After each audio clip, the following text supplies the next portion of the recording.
Welcome along, everybody. It's good to see everybody's awake. It's made it through to the final session of Tech Ed for 2010. It's been quite a long road, hasn't it? It's been a good conference for everybody. Right, we're here to talk about our experiences implementing Team Foundation Server 2010. Now we're moving to TFS 2010 from a Visual Source Safe based development environment. We're going to start off, we're going to talk about what our old system is now, all the different things that's made up of, why it's starting to cause issues and why we need to move. Then we're going to talk about why we chose TFS in particular to move to, ways that we can do that, ways that we can get everything through to Team Foundation Server from Visual Source Safe. And to be able to do that, we need to set some stuff up in Team Foundation Server, which we'll cover with creating team project collections and team projects. For those of you that have used Team Foundation Server before, team project collections are a new feature. So basically you can think of a project collection as an instance of TFS 2005 or 2008. It's a pretty cool thing.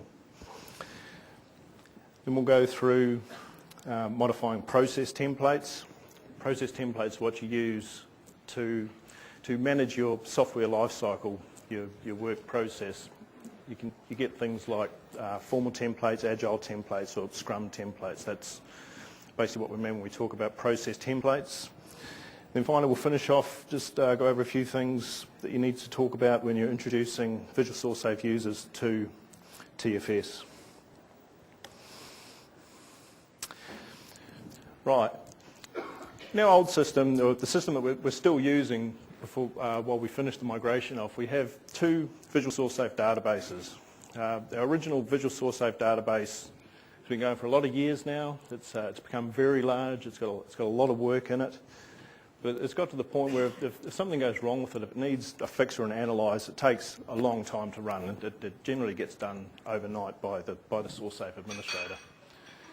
Now, as an interim measure, about 2 years ago, we created a second Visual Source Safe database, but that's now also getting to the point where it's getting really large. Analyse and fix takes a long time on it. So that's one of the drivers to move through. For tracking issues, bug change requests, etc. from the clients, we use Bugzilla, which is it's a Mozilla product. It's okay. It works kind of well for single developer, smaller projects. We get new developers come along, we want them to start using Bugzilla. The interface of it isn't very friendly, it's not very nice, it's generally not very well received. It's a very flat system. If you want to link a whole bunch of items, say you're doing version 2 of your project, you've got 10 items in Bugzilla, if you link them all together, you update one of them, you get told that all 10 of them have updated. It rapidly gets verbose, it gets ugly. We use email for communication with clients internally, which is fine, but if it gets left in the email system, sometimes things get overlooked. We've got a SharePoint list, which one of our project managers started to manage our work pipeline and report through to the clients, which it was good when it first started. It was nice and small, but it rapidly grew out of control. It just got too big. Some of our products use spreadsheets for particular versions, for particular products, but that's generally left up to the lead developer to decide what he wants to do with that. So you get, for every different product, you get different information in the spreadsheets, different formats. They're put in different places. It's not very good. And generally where they're kept is in the Windows file system. And then also kept there with other things, requirement documents, etc. It's a bit all over the place. So, Team Foundation Server, what is it?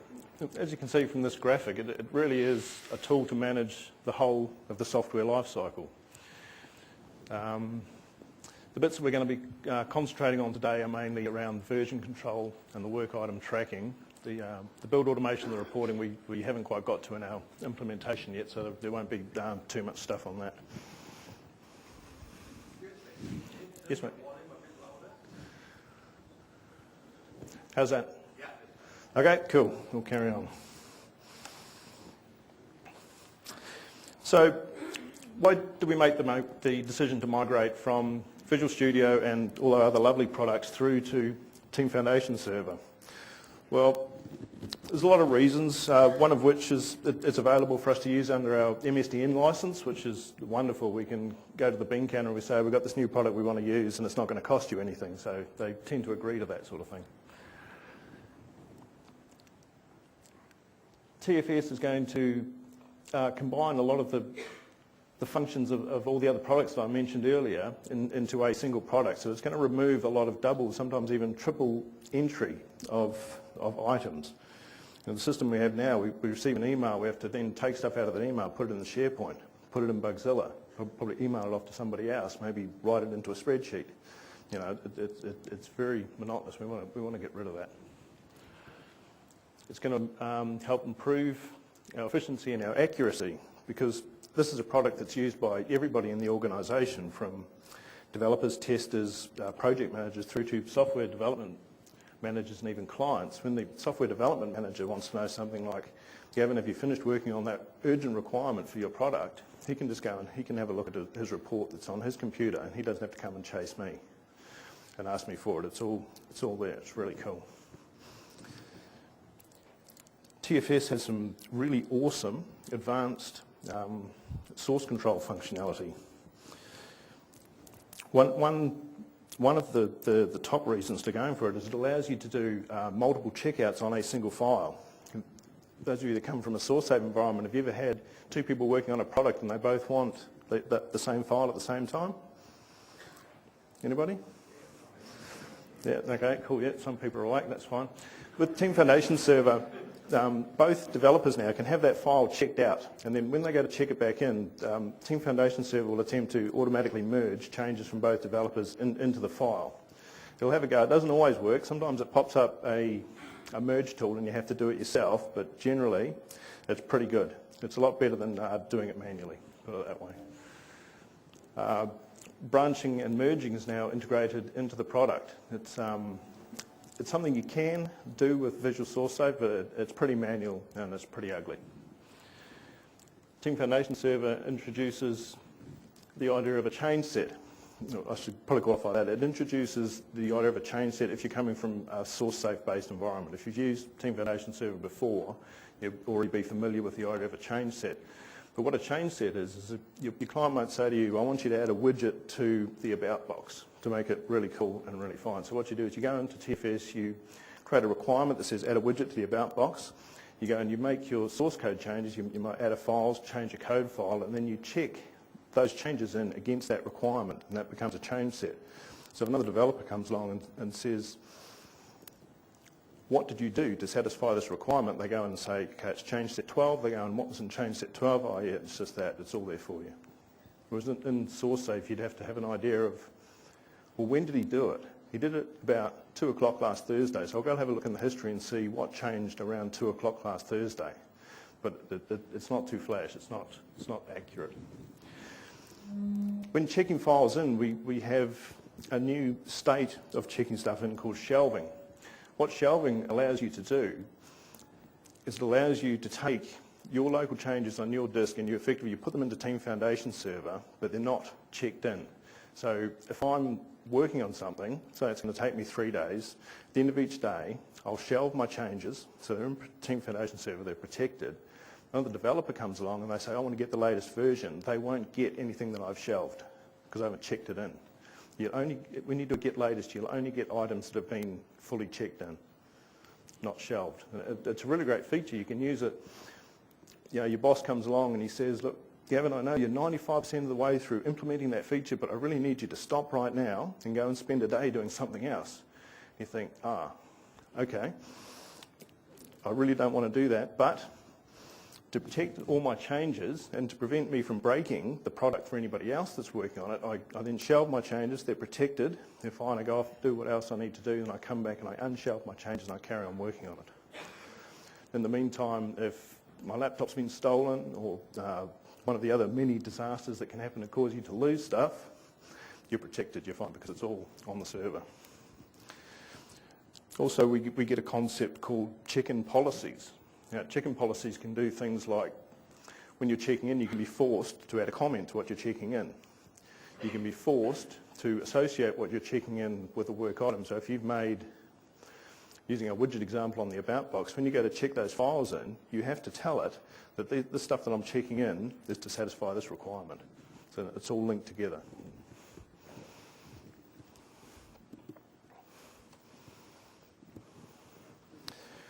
Right, there's a few things that we won't be covering today. Automated builds, it's a feature that's on our radar. We're going to do it once we've completed our migration from Visual Source Safe through to TFS, but we haven't got to that quite yet. Lab Manager is another feature. It's being evaluated. It's not currently being used. Reporting and SharePoint integration, they are in production use at Designer Tech, but they won't be covered in today's session. And then there's my pet favourite, Visual Studio 2010 Ultimate features. And the main reason for that is we can't get it on our MSDN license, nobody can. And we actually found out how much it cost and told the boss, and I think he's due out of hospital sometime next week, because it's a fair bit of sticker shock involved with that particular product. Right. Over the years, Designer Tech has created hundreds of projects for multiple clients. Now, the source for all of these products is stored in our two Visual Source Safe databases that I talked about before. So they're basically they're huge trees. They're really long, and there's lots of branches and all sorts of stuff in them.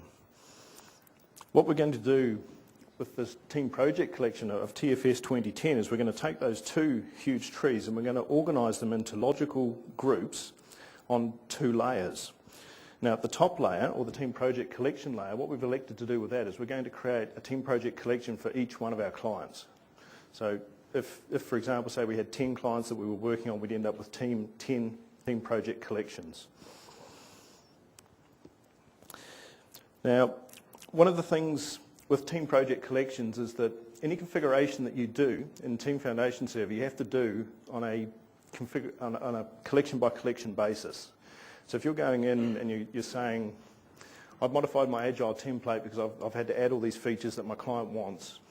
If you have 10 collections, you have to upload that into each of the 10 collections, right? It's going to require a bit of resource and a bit of time to do that, but what it allows you to do is you can customise the workflows and the templates that you use for each individual client. Like you might have a client, for example, that wants to know which one of the bugs were discovered internally by your testers and which ones came externally from us. So what you can do is you can modify the template that's used in that collection for that client to report on that. Then your next client might not want to know that, so you wouldn't have that in there. So you don't end up with a whole bunch of fields saying, if it's this client, you need to do this, for that client you need to do that. What you're presented with is just what you need to do at the time. It makes the whole UI a lot cleaner. Access permissions can be controlled individually per collection. Where this is really good is if you have something like you have a contractor comes in, you've got a huge source code base, but the contractor's coming in, they're only going to be working on one particular feature of one product. What you do is you just give them access to that one product, and they can't see anything else. Whereas at the moment with Source Safe, you come in, they get given a Source Safe log and they can see everything. Right. You can also set it up so that different people have different levels of permissions. Like you can set it up so that someone who's a very junior developer or an intern, they make code changes, all they can do is shelve them. Right. They can't actually check it in. So what the intern does is they make the code changes, they shelve it, they say to their lead developer, look, I've made the changes, here it is in the shelf set. You can get it and check it, and if you like it, you can then check it in, or you can give it back to them. You know, they're not putting stuff in Source Safe and having to get it out and put it back. Like that, it keeps your main source a lot cleaner and a lot tidier. Another bonus of separate collections is that you can create a collection that's solely for testing and training. So you get new people come along, never seen Team Foundation Server before, they want to know, well, what do you do, or what's all this collection and this project business, and how do you do this branching and all that sort of stuff. And what you can do is you point them to your test collection. They can go for gold. They can do whatever they want to do, learn whatever they need to learn, and they're not in any way jeopardising any of your production source. So effectively what you get is you get a staging environment or a training environment without requiring two separate installations of Team Foundation Server, which is pretty cool. Another thing we do with our test collection is any workflow templates that we have to modify, I modify them in the test collection, so I can modify them, upload them, test them, see if they work, show them to whoever needs to do it. Okay, yeah, that's cool, or no, that's not. Once it's fine, then you can upload it into your production source control. Oops, sorry about that. Right, with that, I'll just show you very briefly where we go to create team project collections. It's done in the Team Foundation Server Administrator console, which lives on the Team Foundation Server application tier. Now, to be able to do this, you pretty much need full God rights. If you're not a local box admin, a full TFS admin, forget it. You really need full permission to do it. Now, I'm not going to walk you through the wizard. It's a few pages in a wizard. It's fairly self-explanatory, and all the defaults, I don't think I've ever changed any default on the pages of the wizard when I've been creating these collections.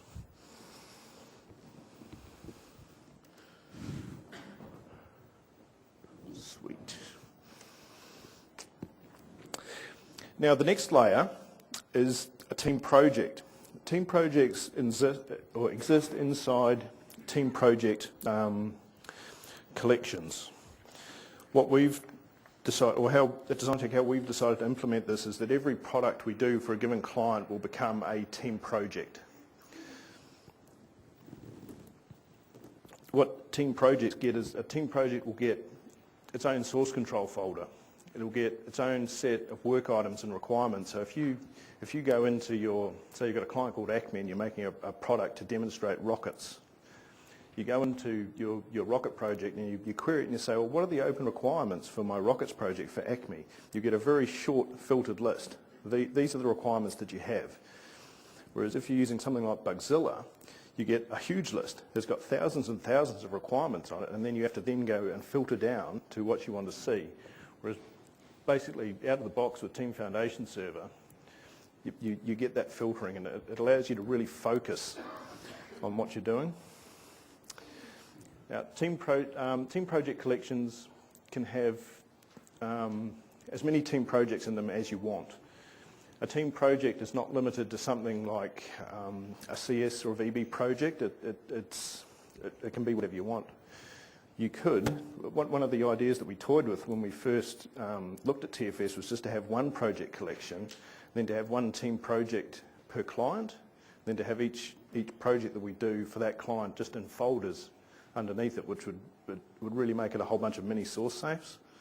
But we decided using the collection, using the two layer of the collections and the projects was going to make it a lot more flexible.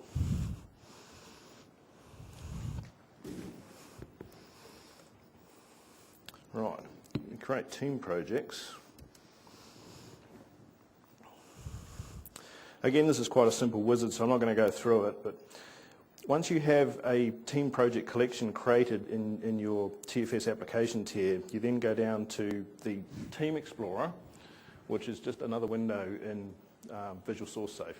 So you just go in, this is the Visual Studio, sorry. People still awake, that's great. You don't do that. You right-click the collection that you're connected to, and you just go create a new team project. And it's very similar to creating collections. You get a nice, simple, self-explanatory wizard. You go through, you give it a name, tell it what template you're going to be using, all that, and it goes off and it creates it.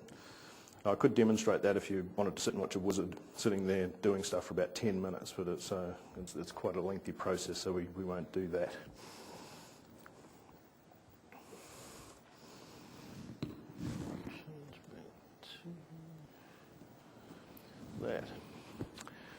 Now, we've got to the stage where we've created our team project collection. We're going to start with, so we've got client number one, we've created a collection for them. We've got a project we've done for client number one, so we've created a team project for that project to go to. But all our source is still in source safe. We want to get it into Team Foundation Server. There's two ways you can do this. You can go into Source Safe and get the latest version of your product out of Source Safe. You can then go into Visual Studio. So you got it right that time. And you can just go add project to source control, And it's very similar to the way that you do it with SourceSafe. You just go in and say, yeah, okay, this is where I want to put it, this is how I want to do it. It adds it all in, and that's fine. The downside of that is that any versioning history that you have in SourceSafe isn't migrated across to Team Foundation Server. So what you would have is, from a point in time, you would have everything in Team Foundation Server going forward, but if you wanted to look before that, you'd have to go back to SourceSafe. So you wouldn't have a single point of truth. The other way is Visual Studio ships with a command line converter tool, VSS converter.exe. Now the beauty of this tool is that it migrates versioning history from SourceSafe through to TFS. Any changes that you've made, the dates, times, all that, labels, everything comes across. It uses a piece of XML, so you script it and you say, these are all the different projects I've got in SourceSafe. I want you to send them to here. In Team Foundation Server, you fire up the command line tool and off it goes. It just sits there and it just churns through. Another good thing that you can do with this is you can reorganize projects that might have got a bit scattered all over the place in SourceSafe. You can reorganize them into a logical structure in Team Foundation Server. For example, we've got one of our products that's been going for many, many years. It's quite big now, and it's over time it's been built up of a piece of this and a bit of that. So in SourceSafe, you go in and you want to have a look at it. You say, oh, okay, I've got to get this, but then I need that bit over there, and you've got to go this over here, and you really have to know where it all is, which isn't too flash. So, and it's probably, if you have anything like that, it's probably something you've been thinking for years, I really need to reorganise that, I need to make it better, I need to make it cleaner. By doing this, you have the opportunity to do that. Now, the downside of using the tool is that you have to write the configuration script, right? You've got to go through SourceSafe and say, well, this is here, I want it to go there, this is here, I want it to go there. And also, it's a command line tool. There's no GUI, so you have to be happy using the command prompt. For an old guy that's been around for a long time like me, that's no problem at all. Now, here's an example of the migration script file that you're going to need to generate. But later on, I'll give you a link to some resources that's basically got a templated version of this. There's a few things that you need to change. You can see up there you've got a SQL server. You just have to tell it where a local SQL Server instance is. Now, everything I've read about it says use Express.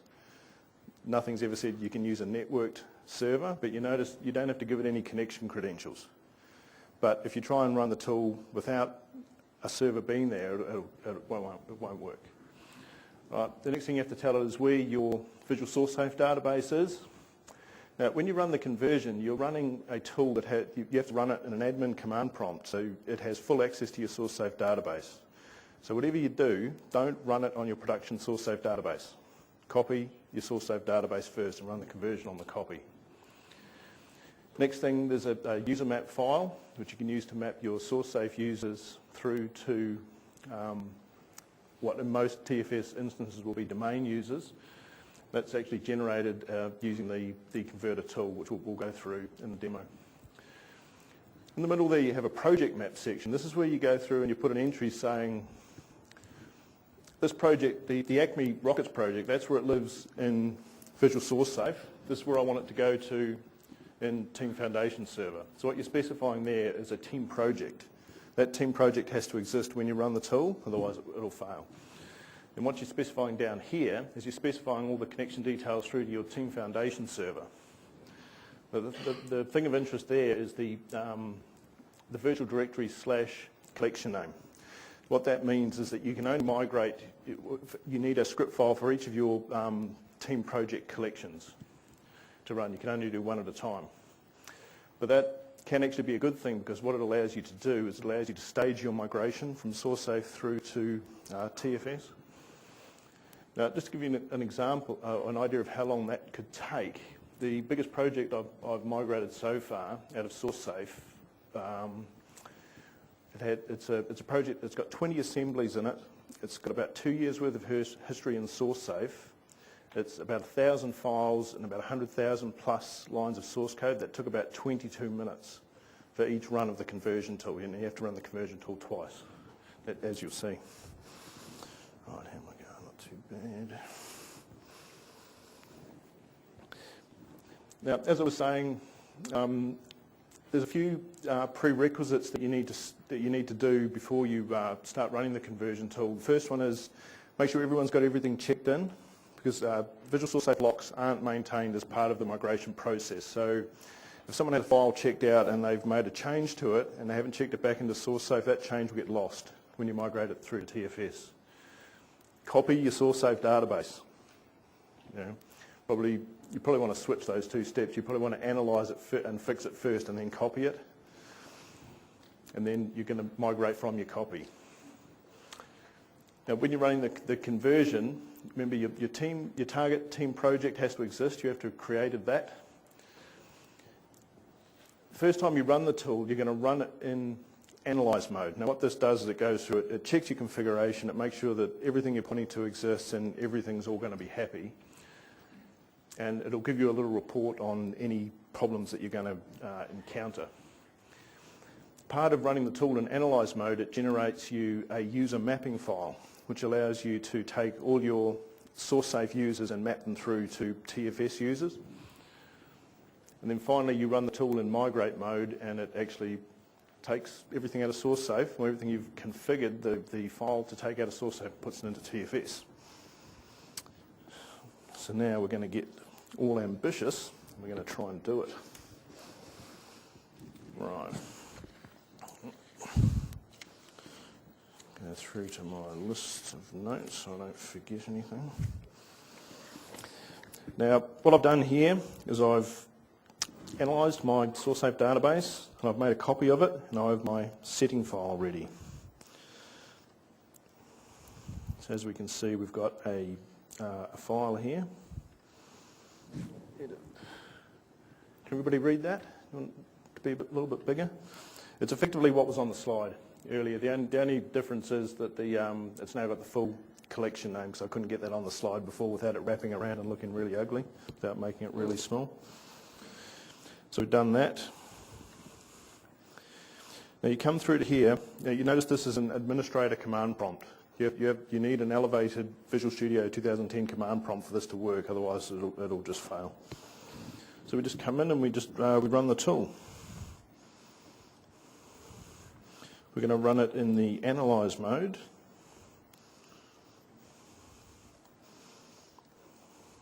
And tell it where our XML file is. Now, to do this, you also need the Visual SourceSafe administrator password. Right, so you either need the password or you need ready access to whoever has it. And I've been told if I find out what that password is, I will be killed. Right, so you can see what I've got here is it's a very slightly smaller version of SourceSafe than the one that I migrated at work that took 22 minutes. So that's already finished. So it's gone through, it's come up and it said, it's got one warning, no errors. So if we go to this VSS to TFS directory in the Windows Explorer, you notice we've got a whole bunch more files that have been created. We have a migration analysis file, which if we open that, is basically, it's a nice version of what was in the command prompt. What you want to see is 0 errors. That's good. The one warning is basically it's telling you it's going to modify the solution, and all it does is it changes the SourceSafe binding to TFS binding in your solution. So that's cool. That's all really neat. So we'll get rid of that. Now, generally, what will happen is you'll launch back into here, and you'll run it, and it'll fail because it'll say migration analysis TechEd, which is the output file you specified in your configuration file, already exists. If it already exists, it fails. So what you do is you just rename that. Put an A on it to show it was analysis. The other file of interest here is the user map file. So what it's saying is it's found these two users in SourceSafe, and it's going to ask me where do I want them to go in Team Foundation server. Generally what I'd do there is I'd put my, for user Gavin, I'd put my domain name. At least the two that you need to do is you need to map the Visual SourceSafe admin user to a real TFS user, and you also need to map the Visual SourceSafe guest user to a real TFS user. Otherwise, anything that the admin or the guest did in Visual SourceSafe won't get migrated across properly. So let's assume that's cool. I've done all that. I've renamed my file.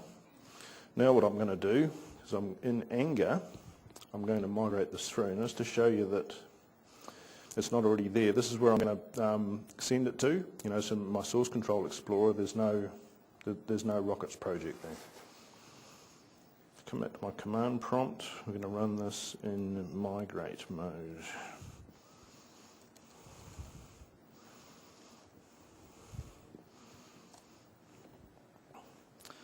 So it thinks about it, it'll ask me for the source safe password, as long as everything's cool. It gives me a warning that says this might take a really long time. Do you want to do it? Yes, I do. Thank you very much.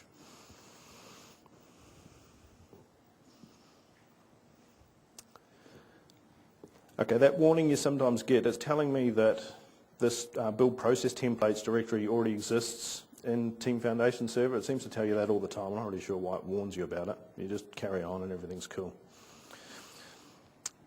So you see, it's done a few more things. It's had 22 actions that it needed to do, whereas before in the analysis mode it only did 14. That's basically picking up all your history, all your changes, all that sort of stuff. So again, we've had one warning and no errors, which is great.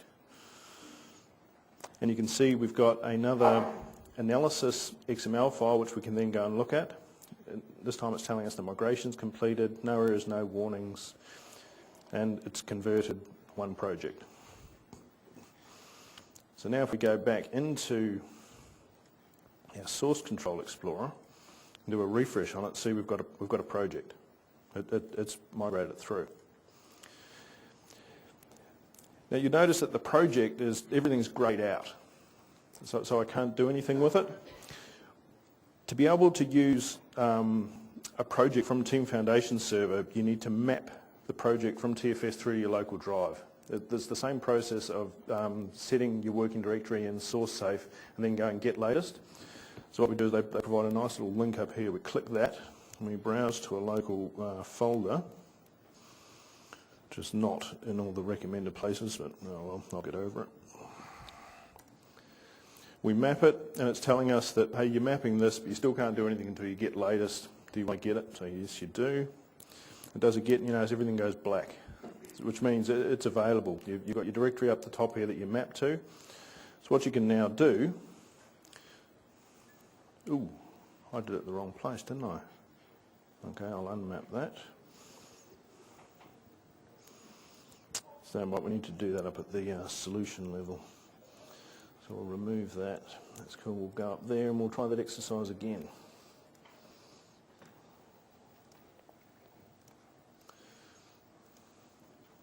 Yes. And now we have our solution file, which we can then open directly from Visual Studio. Hopefully our project will come up. It's telling us it needs to change the source control binding, so yes, we want to do that.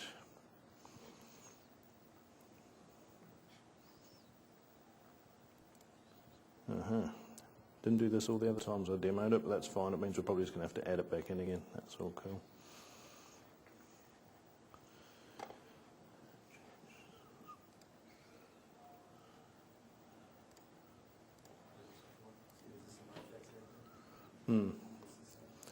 Yeah, I've got another collection there called Demo Collection 2, which I did it 3 times, and I never did that. It's just, the demo gods are out to get me. That's cool. We come over to our solution and we can see that it's all there. If we run that up, we now have a TFS-based solution that we've migrated through from Visual Source Safe. Now, just while we're here, just one thing to keep an eye on. If we go back to the Team Explorer, and have a look at the, that's why. Tools, options, helps if we have the right source control plugin, that's fine. If we go here and we have a look at the, say, the history of this file here, view history, there we go. Now, one of the peculiarities of migrating all your changes through is that it doesn't put the date of the change in the date field. All the changes that you've made, the date will be when you ran the conversion tool. The dates that you made the changes are all over in the comments field, which when you've just made the migration, that looks fine, that's cool. when you've made a few more changes in TFS, you notice that all your changes are up in the comments, the dates are in the comments section, and then they move over to the date column. It's just something to be aware of. It gets a little bit disconcerting going, oh, why the change? It's an artifact of the migration tool.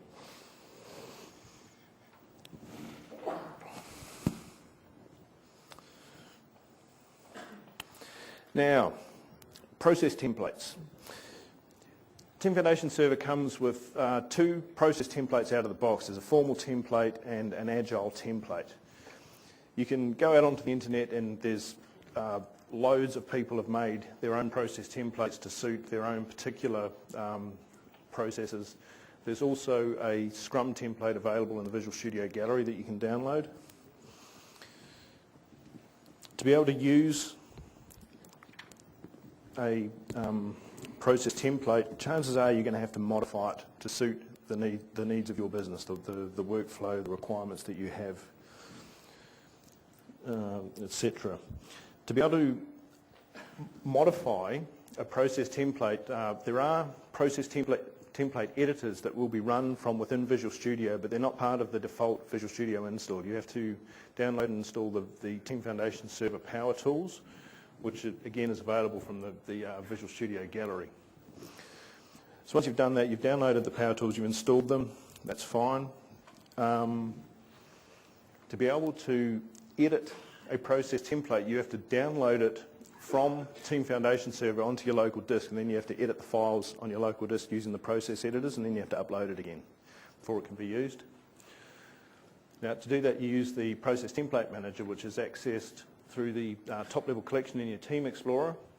And you can see when I took this screenshot, I had two there. So you just pick one and you download it. Of course, if you upload, it says, well, where is it? You find it in your file system and you upload it and it'll come back in again.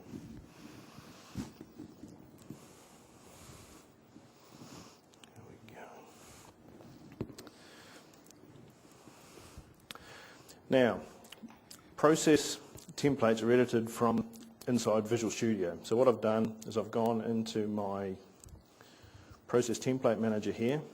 I've picked my Agile template and I've downloaded it onto my local file system. So now what I want to do is I want to open it up. When you download it, it puts in a directory. The next level down, there's that process, what's called Process Template XML file. That's the one you want to open. That's the top level file that links through to everything else. So what you can do is you can give it a unique name so that when you re-upload it back into Team Foundation Server, you've got a third name that's there. So you've still got the two original defaults and you've got one that you've customized. So what we're going to do is we're going to go back to an example of client number one really wants to know which bugs came from our internal testing and which bugs came from them. So what we're going to do is we're going to modify the bug type. We're going to put a field on there so that as each bug is entered, we can specify whether it was customer or internal. But knowing customer number one, we know that sometimes they'll come up with an idea saying, I want to know whether bugs were internal or they came from the customer. The next week they might want to know if requirements were internal or came from the customer. They might want to know whether tasks came from internal or the customer. So instead of going and creating this field on each one and having to go in and specify these are the default items, customer or internal, what we want to do is have some form of a global list, which you can do in Team Foundation Server. So if you go in here, again there's a link through to the URL for the explanation of how to do this. You create another XML file which is in this form and you have global lists. Now you can put as many global lists as you want into a file, and then under each global list you have the values that are going to be used to populate the list or the combo box. So what you do once you have that is you have to upload them into Team Foundation Server using a command line tool that if you're the TFS administrator will become your friend. You will become very intimately associated with WIT admin. It can do a lot of things. So in this case, what we're going to use it to do is import a global list. You have to do this on a per collection basis. So the first parameter we have to give it is the collection, which is the fully qualified collection name. And then we have to tell it which file it is we're going to be uploading.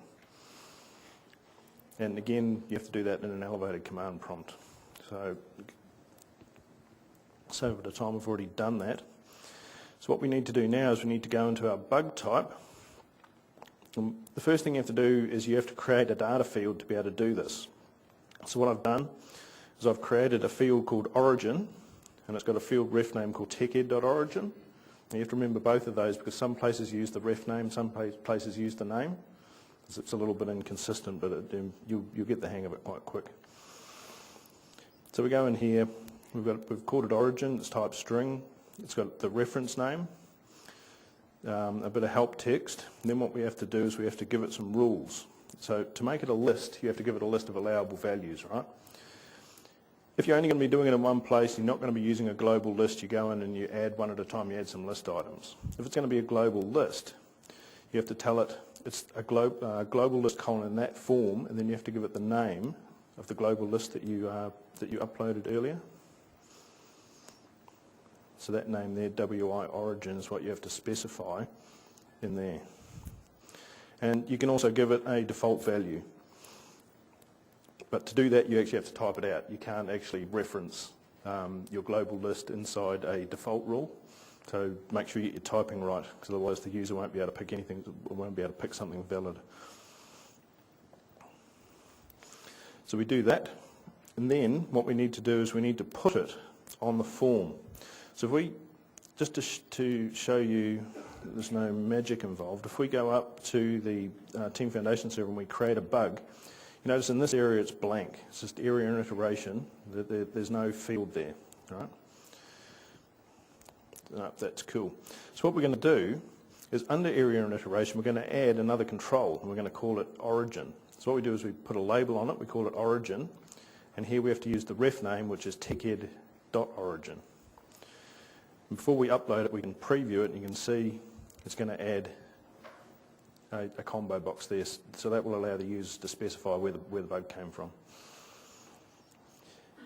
Now all these different work items, they can all link together, and the way Designer is going to be doing it is that any bug that you work on, any task that you work on is going to be part of a requirement. So you'll have a requirement, and then underneath it can be 1 to n bugs, 1 to n tasks, etc. So what we want to know is when we list all our bugs under our task, for example, which ones were internal and which ones came from the customer. We want it to show up.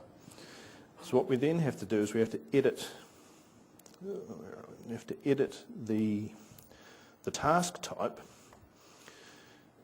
And because we've already created the field in the bug, what we can do is we can go down to a task. All right, we'll just show you what a task is over here so you know what I'm talking about. It makes it all easier. If I create a task, I can have an all link, which is all the children linked under the task. Right, and you notice there's no origin in there, so I'm going to put it in there. So we do that. Down under all links, you have a control that does it, and you go into the link control options type, and you click it, and you then get a list of selected columns, which are going to show up in that list view under all links. So what you do is you scroll down. In this particular case, we use the name, not the ref name. So it's origin. You can see I've already got it up in here, and I've moved it up under ID, so that we can see it. Now, once that's done. Okay, that's all fine. That's cool. You notice I've been editing WIT types. When I upload them, each type gets a WIT type and an XML type. You have to edit the WIT type, but upload the XML type. Okay. If you make a mistake, you specify a WIT, it'll come up with this really long error that's quite ugly. So what we have to do to be able to do that is we have to use our WIT admin to import a work item type. So what we're doing is we're modifying a type that's already in a project that's been created, and you can't willy-nilly change the template that's applied to a project once it's created. So you can't create a project and then as Agile and then go, oh well actually I wanted to do that as Scrum and just reapply the Scrum template to a project. It doesn't work. So what we're going to do is we're going to modify them one at a time. So again, I'm using the WIT admin tool. I'm going to import a work item type definition. Again, we have to specify the collection, right? So that's specified down to the team project collection level, I've got to tell it the project I'm going to be targeting, and then the file. So, if I go through to this admin command prompt, you notice I'm specifying this file from the directory, so I've got to change into the directory. So now I take that command from there, I'll put it in here, and hopefully it'll say, okay, that's cool, I've uploaded that. It worked, awesome. Now I've also modified the task types, I've got to do that for task XML as well. That's cool. Now, when you've made changes to your process templates using that method, if you already have Visual Studio open to a given project, you have to refresh it before those changes will become available to you. So what we do is we run a refresh there. Now if we go new bug, we've got an origin field there that we can specify. And you can go to town on those. You can put as many as you want on until you fill the form up and it becomes really unusable. So what we'll do is we'll test this bug out. We'll call it test. I'm not going for time. I'll speed this up a bit. We'll assign it to me. We'll put in a really long blurb down in the details to keep the tester happy, and then we'll save it.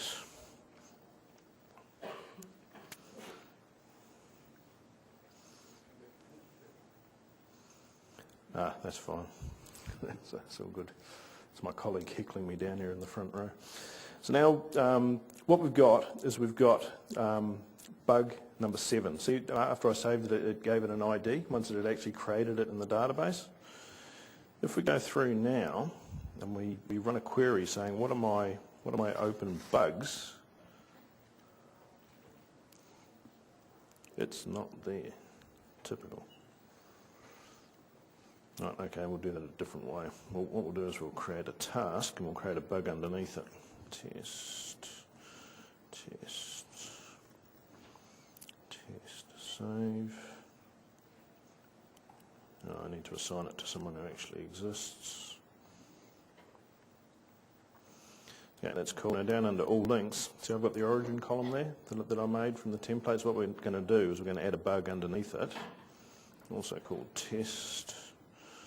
Call that test as well. Everything's called test.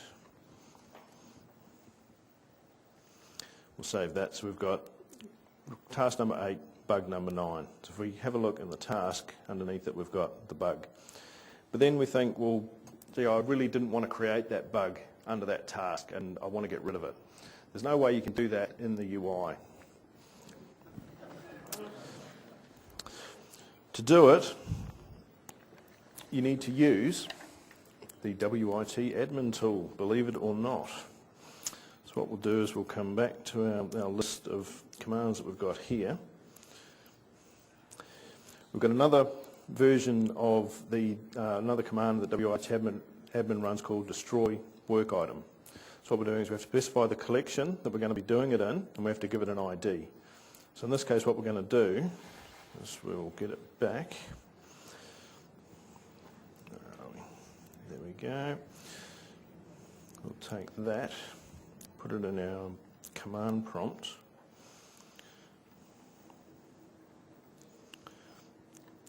And it was ID number 9 was the bug that we wanted to get rid of. So it's not something you can get back. It doesn't go to a recycle bin or anything. It nukes it. So make sure you want to do it. So we do that. So work item number 9 is destroyed. Run link there. The bug's gone. That's fine. Hey? But to do that, you need full admin rights. So your troublemaking users down the front here can't just go in and go, oh gee, well I really don't want to do the bug. It's late on Friday. I'll just delete it. Sorry. No can do.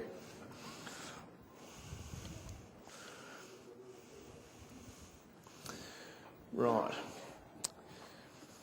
Another thing that caught me out early in my journey into the wonderful world of TFS was the idea of getting a particular change set Has anyone ever had one of those wonderful customers where they say, well, this next version of the project, I want you to make these 5 changes.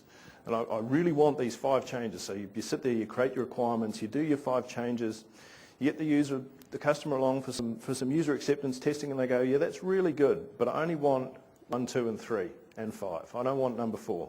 And this is the day before it's going to be released. You know, number 4 had changes made in, say, 10 different files. You think, well, how am I going to do this? It's effectively, under SourceSafe, it's effectively as much work to take that change out as it was to put it in the first place. And it's really painful.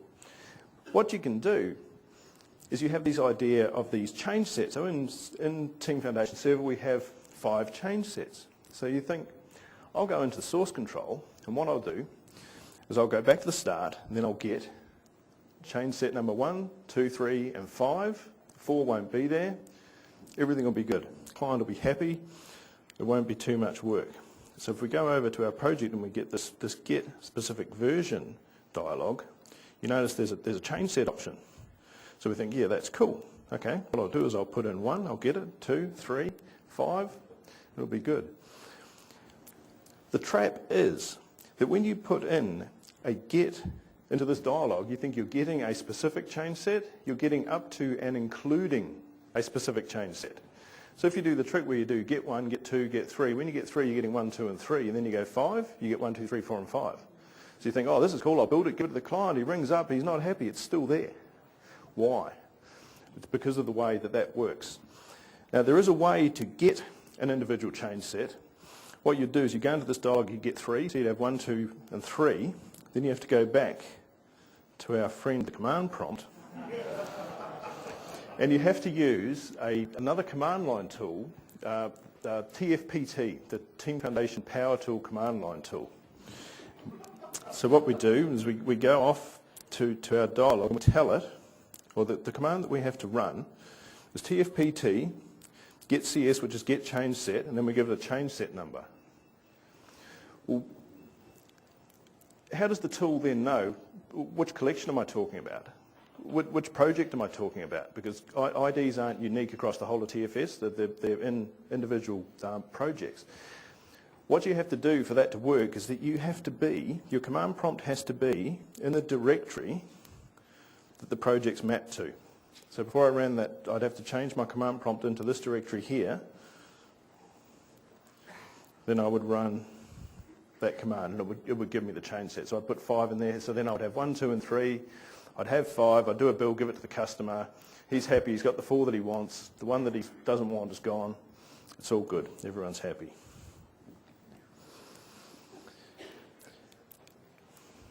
It is. Yeah, it took me about an hour to figure it out, and then I think I actually said a bad word when I figured it out. My colleague David turned around and said, "You all right, Kev?" Another thing that you can set in Team Foundation Server that you didn't have in VSS is the idea of a check-in policy. You can, on a team project, you can go and you can say to it, I'm going to set the policy where if I'm checking something in, I have to have made a comment. Doesn't matter what the comment is, but I have to have put something. The one that we're going to use at Designer Tech to sort of enforce that notion of when you make a change, you check it in against a work item, there's a work item policy. So when you check in some files, you have to associate them with a work item. So when you go into the history of the work item, you can say, well, this one had change set 2 and maybe something else. So to do that, you have to do that on a per project basis. So we go over to, you need to click on a project rather than the collection. You go to Team Project Settings, then you go through to Source Control, and you get a Check-in Policy tab. So you can see I haven't got any. There's all these canned ones. See the Change Set Comments Policy. It's got some nice little descriptions there. You can just click through them. The work item one is the one that we're going to use the most, so that everything has to be associated. So when you do that, when you go to check stuff in, you get like a multi-tabbed dialog box where you've got these are the source code changes, these are the work items, you have to associate them together. The other thing that we've gotten used to inside Designer Tech is the idea of email alerts. You go and you have an item in Bugzilla, someone changes it, like a new bit gets added to it, the tester accepts it or rejects it, whatever, you get an email saying this has happened, so you know what's going on. In Team Foundation Server, you don't get that by default. You actually have to configure it. There's two things you have to do. First, you have to go up to your Team Foundation Server admin console, and on the applications here, you have to enable email alerts. So you have to give it a mail server and a from address. Then what you have to do for each project is you have to configure the alerts that you want. Now, the easiest place to do it's up at the collection level, because it gives you a nice list of all the alerts you've got set up for all the projects. So it's down there under the collection. Now, if you're used to Team Foundation Server 2008 or 2005, that's moved. It's moved out of this tree down here, which is where it used to be, and it's a right click up on the collection. So we go up into here and we've got some alerts. So what I've done is I've added this one here. The count alerts are pretty good. The only thing you need to do is add this last clause at the end here. So anything that's assigned to me and it changes, I want an alert unless I change it. If I change it, I don't want an email saying, hey, you've just changed your own work item. It's like, thanks for the information, mate, I already know. So that's basically what you need to put on. Right. We're nearly there.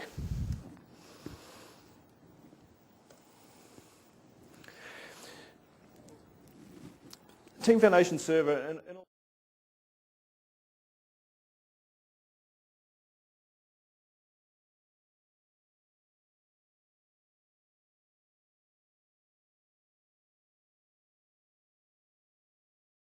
when they're being introduced to it. The Team Explorer is what controls your source safe or your software lifecycle. You know, it's got your source control tab, access to all your work items, any reports, any queries that you've made. You need to show them how to connect to team projects, introduce them to the structure of the project collections, the projects. You know, if you're working on it, this is how you go and this is how you do it. The Source Control Explorer is another tab in Visual Studio now. It's not a separate window like SourceSafe was, which is really great. It's really great having it inside the one environment. The idea of mapping, which, like I said before, is very similar to what you had to do with SourceSafe. It's just done in a slightly different way. Explain multiple checkouts. So you can say to them, look, you know, before you'd go in and you'd see that the form you wanted to work on was checked out by someone, you had to go up and tap them on the shoulder and say, when are you going to be finished with the form? Well, now you don't have to do that. Just check it out, do your work. Everything's cool. You probably want to briefly mention the idea of branching and merging. What you can do with branching and merging, or what we've done is you might have a development branch. Right, that's the changes that you're working on. You might have a UAT branch for what's in UAT with a customer, and you've got a production branch. So if the client says, you know, you're 3 months into the project that you're working on, that you're developing, but I really want just this one bug fixed in production, you can just go straight to the production branch, make the change, everything's cool. That's really nice. You'll need to explain the new chicken state that I was talking about before, which is shelving, and explain to people how they can use it, how they can use that to protect their work, and then just run them through setting up their email alerts.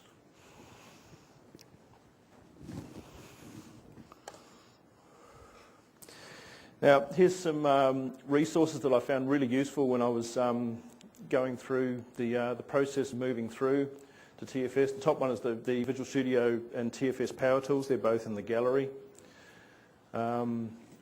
The next two, preparing and migrating, it's a very detailed list on all the prerequisites and the steps you need to take for when you're doing your migration process. It's got the skeleton version of the configuration file. There's a really good PDF on Codeplex, which is that's been updated now. It talks about collections and team projects and how you can set all that sort of stuff up. There's the one for exporting and importing your work item types, which that's the one we ran through, setting up the customer with the internal or the customer bug. If you're right into it, there's actually a really cool .NET API where you can go through and there's classes you can get into the whole of TFS. You can go in and code it. An example of what one thing that I did with it, by default you can attach documents to work items. You can just go, well, this is the document that came from the customer. Well, by default, they're 4 meg. Right, if you want to make it bigger than 4 meg, you've actually got to get into one of the collections deep down in the guts of TFS, and you've got to add a value to say that I want to make it bigger.